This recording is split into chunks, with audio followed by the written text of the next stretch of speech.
Hello, hello, my beautiful friends. It's Izabela Lundberg here, the World Messenger, inviting you on a special episode of Legacy Leaders Show. On this particular show, I wanted to just emphasize that we're doing a quick review of what we accomplished since our podcast got launched earlier this summer. And we already accomplished 30 shows, got a lot of traction, feedback, engagement, conversations going, and I'm thrilled to say produced a lot of great value for our global audience. So, of course, with all of your help and feedback that we got, we continue to produce more of fantastic content in months and years to come. But I wanted to use this opportunity to reflect back and really pick top 10 golden nuggets from some most outstanding individuals that I had a chance to interview on this podcast and their powerful sharing.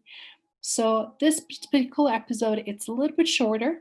It gives you the flavor of each of these amazing individuals that accomplished so much in their life, and they're definitely having a lot to give. You can always listen to their full episodes, but I extracted some of the best messages here to give you something to go forward and end 2020 with a big bang and great plans for 2021, because we all need moment in time to reflect and also reassess what are we doing, how is everything working for us, and what possibly we need to change or add. And now, without further ado, let me start with a quick intro to First Golden Nugget by Daniel Fox, philosopher, author, photographer, adventurer, explorer, entrepreneur, Lexus ambassador, Sandix Extreme team member, and so much more. It's easy for people to blame the present, but then when you give them the opportunity to say, okay, so you want to go back 100 years ago? They're like, no. Well, I mean, you cannot have your chocolate cake and eat it too. Like, if you're gonna blame the present, if you're gonna blame the present, then you have to take everything that's in the present. You have these innovations that come, and then they have a cost, and you have conveniency, and then they come. And this is one of the things that's happening right now, is that we're reassessing our values and priorities. Does it make sense to have your production, spread all over the world in different places just so that you can save a couple bucks? Is it more important to have, to support your community first before you go and support, at the expense of other things? And it's every time that you hear people, like, people don't want to have child labor, but people don't want to pay the real price for their phone or for their fashion. Nobody wants drilling in the Arctic, but the second that the gas goes up, everybody's out in the street, screaming. It's easy to demand change. It's always hard to accept the package that it comes with. Mm, Um, excellent and perspective. That is so deep and very pointed. and now we're being forced to decide, what is important. And there's a cost for everything. For everything, there's always a package of pros and cons, and this is one of the things that we have to reconnect ourselves with, is that for everything, whatever decision that we make, whatever direction that we take, there's always pros and cons. Nothing exists with a perfect solution. You're always going to be giving away some of the, there's always going to be a package that you have to accept with. And um, and for a quite a fair amount of time, our focus has been on the innovation at any cost, individual freedom. Um, and it came after a time in life where it was more about the community, and the North America and the United States was this land of promise where everybody could come and become themselves. But it also comes with a different reality, and where the community starts to break down. when people start to forget that they're part of something that is bigger. And it's not about civic responsibility and civic ethics, but it's about whatever I want to do. Next one is by Gould, former Stanford University coach in tennis, men's tennis, with over 35 years of experience, who is extremely talented and has so much to share, not only around tennis itself, but around performance, team dynamics, and what it takes to be an exceptional leader. What would you say that attributed to your consistent success and something that will never change and that is very relevant, even for the future generations to keep in mind, which is our own individual contribution and our own mindset? And what would you say it's some of those core elements that every player as well as every coach should always keep it in forefront? Well, I think a really, really important thing, Izabela, is flexibility. Things change. In my case, the game changes. I did change with it some. I could have changed with it the rest of the way, I'm sure. I just didn't. It was time for me to stop. I'd been there 39 years, 38 years as a coach, and I stayed on as director of tennis for 14. So, I'd coached enough. I had 6 years of coaching before that. So 44 years is a long time. Mm-hmm. But I think being flexible is really important. I think another thing that's important when we're dealing with people is the ability to listen. And so many times as an instructor, we're used to giving out information as a coach, a life coach, if you wish. I'm really interested in leadership, and I see all these books, the 10 keys to leadership, the 5 keys of this, the 4 keys of this. I don't read them. We're all different. You have to be, first of all, you lead by example. That's another really, really important thing. Yes. And I can't expect my kids to do things that I'm not willing to do. I can't expect them to be on time if I'm not on time. I can't expect them to pick up a paper when they walk by the courts, them to pick up a paper or a piece of trash or put the ball can top away if I don't put it away. So you lead by example in these kinds of things. And I think that's the most powerful. You can read all the books you want, but how you live your life is going to exert more influence on anyone else, for better or worse, than any one thing. So I think leadership by example is key. Don't do anything you wouldn't expect to be able to do yourself or want to do yourself. Realize that there's no such thing as perfection. Really value flexibility. I think that was one of the stronger traits I had. It's interesting. I'm writing a book now, and someone asked me about we'd won 10 or 12 championships. And this guy was a good friend of mine and one of our biggest supporters financially. And he had played baseball at UCLA, and he's in their Hall of Fame for baseball. And he asked me one day, he said, "Dick, your teams have won 10 or 12 championships. How do you do that?" And I said, "Well, Jack, I have the best players." And he said, "No, I'm UCLA. John Wooden was down there. He didn't win for a long time. Took him a long time to start winning." This golden nugget is from Zach Benson, founder and CEO of Assistagram, a young millennial that is extremely successful. He used to be pro dancer who turned into social media branding and digital guru, and someone who actually is phenomenal networker. And you guys don't want to miss this. Well, it's actually quite simple. For me, it's just I want to make sure that every single moment of the day, I'm thinking about how I can best love, God and people, and to make them just smile, or to make them laugh, or to make them be like, whoa, like I remember when Zach gave me hopped on a random Facebook call with me, or messaged me and then helped me solve this big problem, right? It's like those little things that seem to make no difference at all, like when you actually do them, they add up to big life-changing results and influences on people that you talk to every single day. And so my main philosophy in life is just trying to give everybody as much as I can the time of day to answer their questions, reply to their messages, and if I can help them with something right then and there, I try.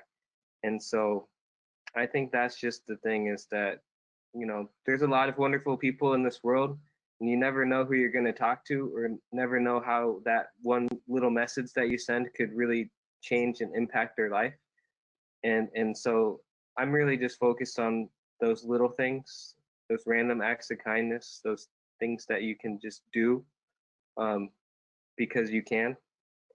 And that's all I'm really focused on. And who knows, maybe I'll have these, people that I'm talking to and their kids, and them saying like, wow, Zach really helped me out and impacted our family's lives. So that's the goal.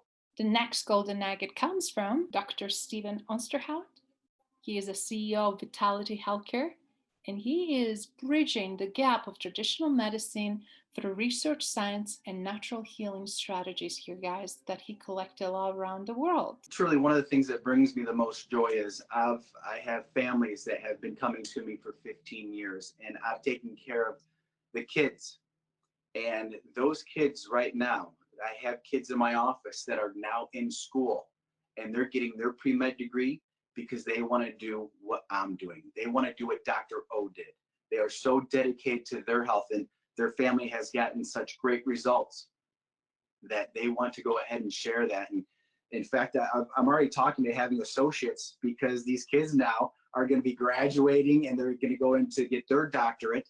And we're already having conversations about them coming back to my office to practice. Something super fun is I have two nephews, and Alex and Grant, 24 and 22, and they grew up around this. They saw what their uncle did, and they came as patients, and they've overcome some of their health challenges too. And they're both at Western Michigan, where I went, and they're both in the pre-med program, and they're both thinking about going on to be doctors. And so I'm super excited. The idea is to cultivate this awareness in the public, in our community, so that everybody gets a chance to know that there's hope and that there's help. Because without this understanding, more people are going to have surgeries that are unneeded. They're going to be medicated, and there's going to be side effects from those medications. That is not the path I want anybody to go. I've been there. I've done that. I appreciate it, but I never want to use it as my first line of defense. That is your last line of defense.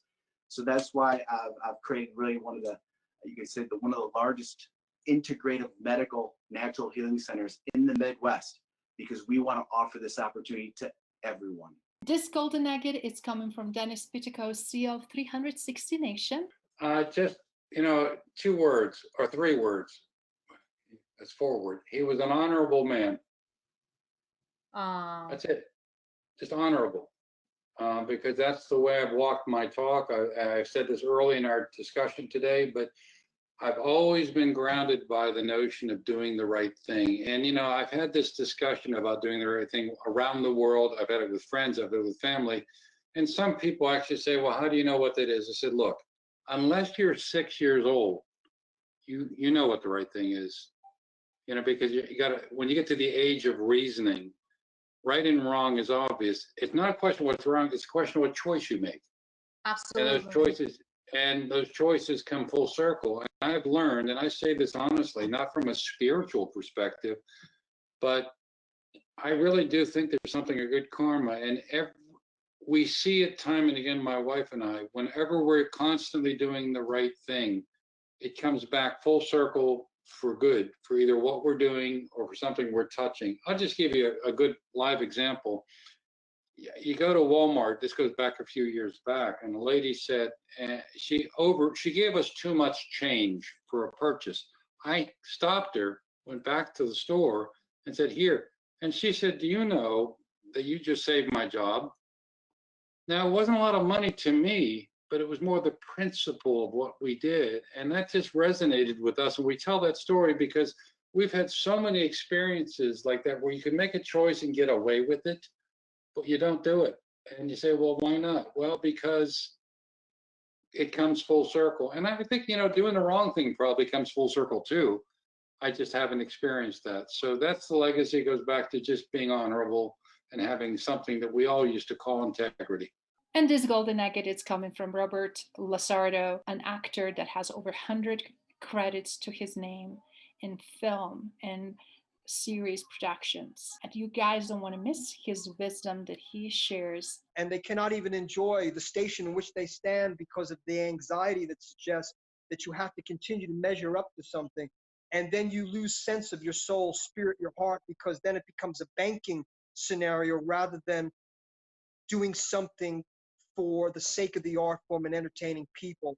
It becomes about your value as a commodity, and that's an equation that belongs in a bank. And I say to those who think that way, cool, but don't talk to me. I'm not a banker.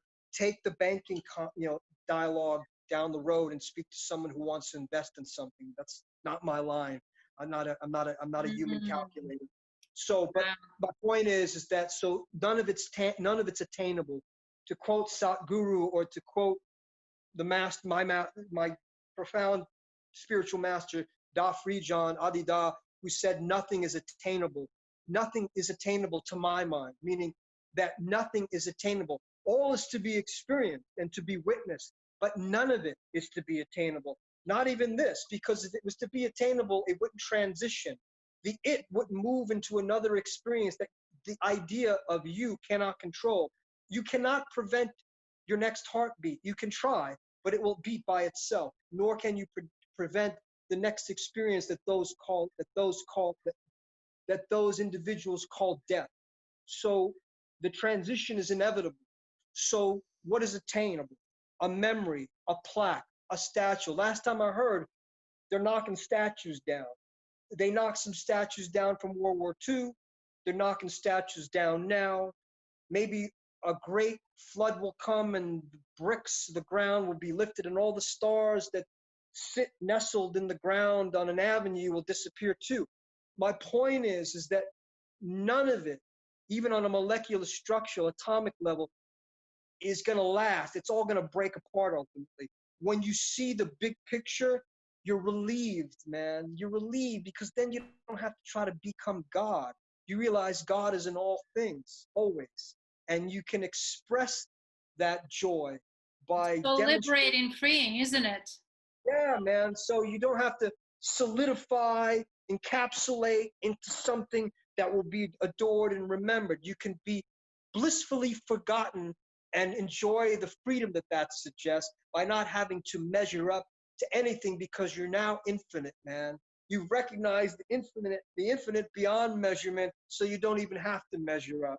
There is no measurement. And there's some, to me, at this stage, because when you've been in the business that I've been, and you've seen people come and go, people that you've admired and loved, and I still admire, I don't say people you admire that have transitioned out of this world, right? And you bring up their name, and someone says, oh, who's that? And you go, wow, they don't know who that is. But for you, for me, that person may have been God, meaning like they were someone really special, iconic, a deity in physical form that took you to that promised land because they appeared in several movies that you romanticized your whole life and still do. And every time you see them, like, oh my God, and you mention their name. And people say, who's that? And then it suddenly dawns on you that for you it's personal, but there will be generations of people coming that won't know who those people are.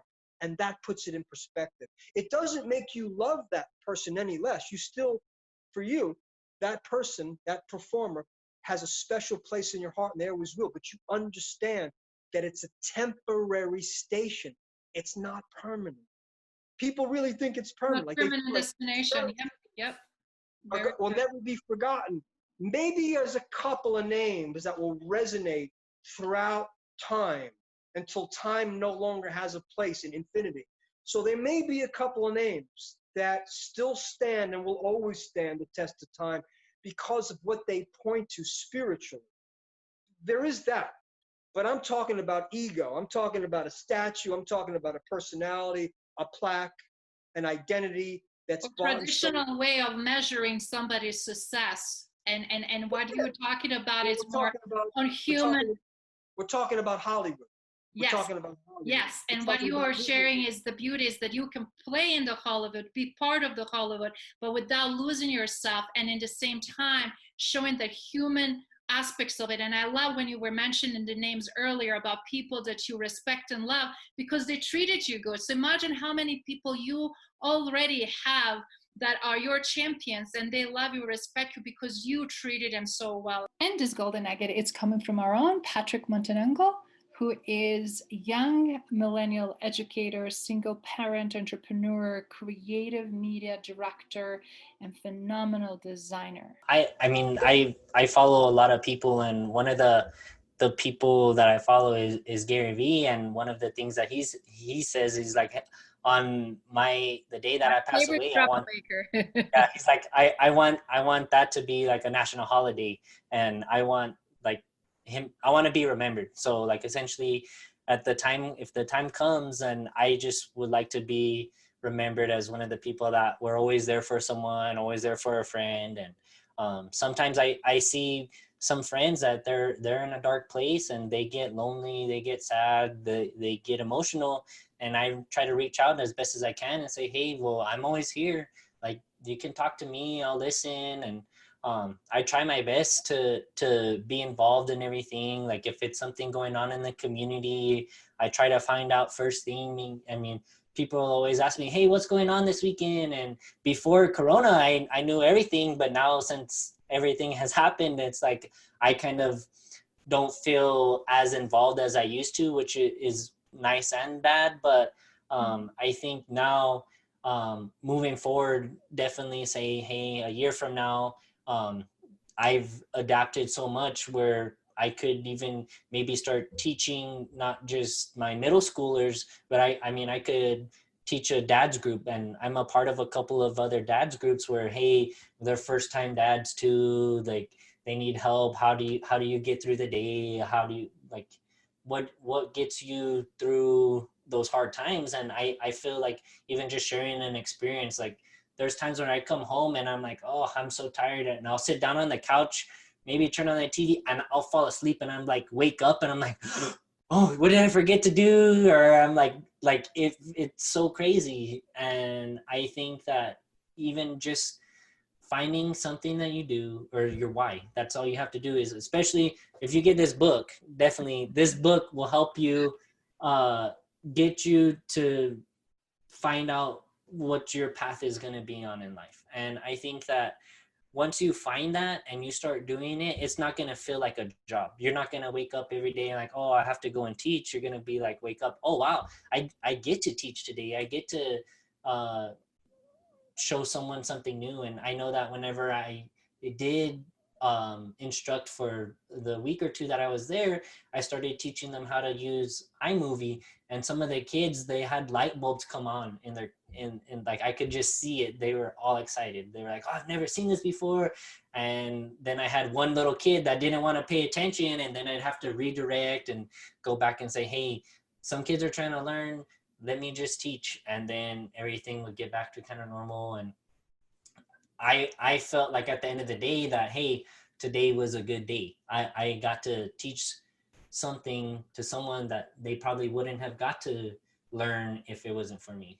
This golden nugget is coming from the Dr. Paul Nussbaum, an importance of love, kindness, and compassion that you guys absolutely don't want to miss it. So I'm a Christian by faith, and I've really tried to look at the neurobiology of love and forgiveness. And I study those things and I write about them and I try to practice them. And somebody asked me that same question not too long ago, and it's not an easy question to answer, actually.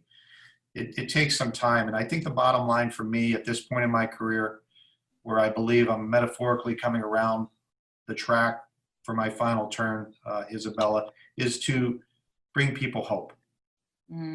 That's what I want to do.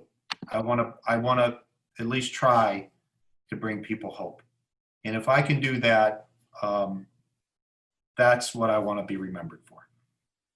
And you're already definitely doing that, and you're already making that happen. So you definitely are making tremendous impact from colleagues and people that I had a chance to speak with, and that is so beautiful. And it's great that we have a people in traditional Western approach to psychology that are seeing what else is missing, and they're willing to push the envelope and transform perception psychology and neuropsychology specifically, how it's affecting us and overall our being. So thank you for everything that you do, Dr. Nussbaum. I'm sorry. And one of the questions in the closing, what would you like to leave our listeners and our audience with? You covered a lot of great examples and practical applications, as well as empowerment here. And I'm so glad that this is exactly what everybody needs to hear. This is what I needed to hear. So I'm from selfish reasons, so thank you. But I'm also excited to share with my listeners and our audience of the message that is very, very important right now and very timely. Yeah, don't be, the message would be, understand that you're incredibly empowered to be the best that you can be, and don't let these other entities, don't let other messages, don't let the poison that's out there bring you down. You're so much better than that. You're a force of change. You're the only organism that can be happy or miserable. Go be happy today. Do what you need to do to be happy today, and bring somebody along with you who's struggling. And now we're going to hear a quick golden nugget from David Czech, who won over 25 Emmy Awards and who is phenomenal documentary and film producer. Well, I think, obviously we're dealing with some very unsettling times and some challenging times. And, it's an economy that is crippled. And I would just say, know that this too shall pass. But in the meanwhile, make the most of this time by minimizing your negative, your nervous energy or your anxiety, and rechanneling that to establishing contacts, to being passionate, I think is the word I'll come back to. I started with that. I'm going to end with it. I love it. I love it. Just be passionate, because when I interview or talk to young people, you can tell if they're passionate from the jump.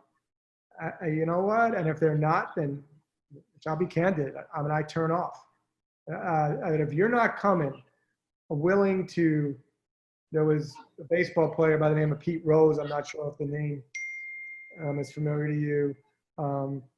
He, I heard of him, yes. A great player.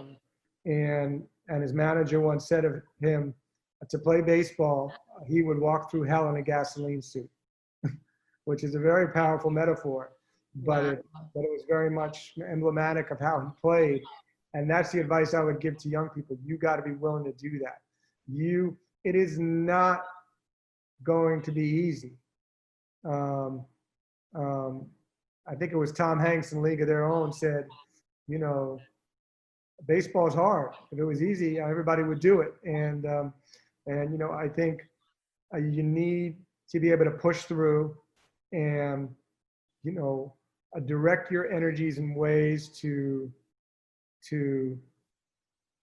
follow those passions, and to, take this time right now to really try to figure out what you want to do, and spend your energy taking the steps to reach your goals. You make it a time of evolving, of enhancement. That's what I would do. Yes, and I know it's not always easy during these times, but 2020, I'm sure we all would like to cancel it to some degree, but yes, we want a refund. We want a refund and start all over. That's why we will not count the years, right? We're definitely not counting this year. But 2021 and is right around the corner, and hopefully we'll be able to return to some semblance of normalcy. And for those young people, I hope they have taken that time to spent their time passionately and wisely to help realize their dreams. And this particular golden nuggets come from someone that is very dear to my heart, Dr. Gail Hayes, and she's sharing something very specific to all of you that you can take advantage right away. She's expert on leadership, race, gender, diversity, and inclusion, and her passion is just so infectious. She's also former first female African-American enforcement law officer, as well firefighter, and she has such an amazing story to tell. I have this thing called the power of 10. You take 10 minutes a day for your child, just 10 uninterrupted minutes without your phone, without them, and let them talk to you and say, what happened to you today? Just 10 minutes. And I've watched parents transform their relationships with their children, and it's just called the power of 10. Take 10 minutes, don't answer your phone. Get in their room, get in their faces and say, what's going on? And talk. And let them know, let them talk, and you shut up.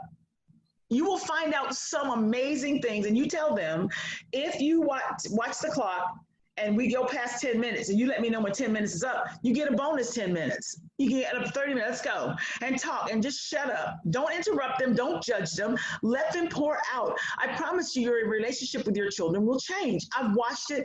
I've given this advice to so many people. I started years ago. And when I was teaching my children how to tell time with the analog clock, I said, watch the thing, you're going to get 10 minutes. And they came, even when they were teenagers, I want my 10 minutes. I'm like, okay. And then that is brilliant. That is brilliant. So we do have the time. We do have the time. We just don't take the time, or people don't give us tools like this to use the time. You have to ask for the time, or have the depth of relationship that we can be vulnerable, open, and going deep into these conversations, and without having judgment, and creating the space and allowing these beautiful things to unfold. When we're in suffocating environments, judgmental environments, toxic environments, or environments that just simply or don't care, it's impossible to create something such a beautiful to blossom. So you have to nurture that. So that is fantastic. So if anybody listening here can get out of it, I mean, so many golden nuggets, but the one is obviously create your own environment, nurture it, and create amazing things that can flourish. Yes, you can do it. You can do it. You can do it. I mean, just 10 minutes. Start with 10 minutes, even if it's not your child, your spouse. 10 minutes uninterrupted. Just say, talk to me and shut up. I mean, even if you know what, and women say to me, well, I've said it to my husband and he won't talk. I said, and what did you do? You want to make him talk. I would sit there right in his face for 10 minutes and not say anything and just look at him. Oh, you're going to say, I'm going to wait till you talk to me. But see, we get offended. And there's no need to get offended. You be consistent. Eventually people will connect with you, but you must be consistent, because he'll probably say, she's not going to keep this up. Give him something he does not expect. I believe in giving people unexpected stuff and say, I love it. I love it. Just go, and eventually, when you do that, what happens is people connect. They're going, oh, wait a minute. I'm not going to get myself set up to be hurt, because this is too good. If I get 10 minutes, this is too good. And you'll hear things like, just 10 minutes, and say, yes, that's a good start. Instead of getting offended, say, don't you think that's a good start? And shut up. And this golden nuggets belongs to Edward Fitzgerald, who is sharing so many beautiful things in his full podcast, but this particular message is worth reassessing on many levels.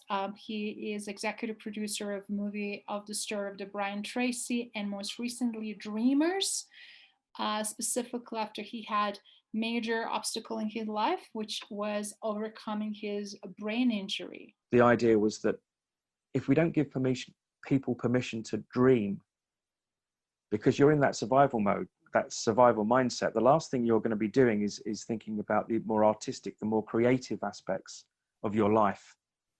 But also to feel helpful, because at those moments you start feeling very helpless. You start feeling very depressed, and this kind of gave this huge opportunity that this is temporary, even though it's challenging and difficult, guys. It was so uplifting to see it, and has such a great value during these challenging times and events. And it's such a great perspective and contrast what you just shared. Thank you for that. But so obviously the narrative around the world has been very much fear-based. Yes. And fortunately, so a lot of people thought we had deliberately created the film to be released in the middle of Pandemic. lockdown and or pandemic. No, we were already on that path. We just released it early. So so that, you know, for me, it's not, you know, hopefully my ideals for the film have been met if at least one person of the thousands that have watched it already actually goes on and actually does something and has a positive, meaningful impact on the life of somebody else, or 1,000. So that was the crux of the film. You've actually got 6 true stories woven into one film, and the narrative really is, despite you've got such a diverse range of individuals, from engineers to an astronaut to an arm, you know, a pilot with the first female pilot without arms. The narrative is they were ordinary people that did the extraordinary, or became extraordinary, because they followed their dreams and weren't put off by them. And dear listeners and viewers, I hope you enjoyed listening to this particular segment of highlights of some of these golden nuggets, some of our best guests that we had thus far. And thank you for being supporters and celebrating 30th show with us.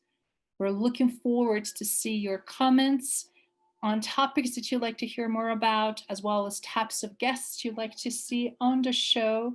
Who might you want to nominate? And please, please, please share with others, spread the word, because we would like to definitely not only inspire and support others to reach their goals, but also their legacy. Cheers.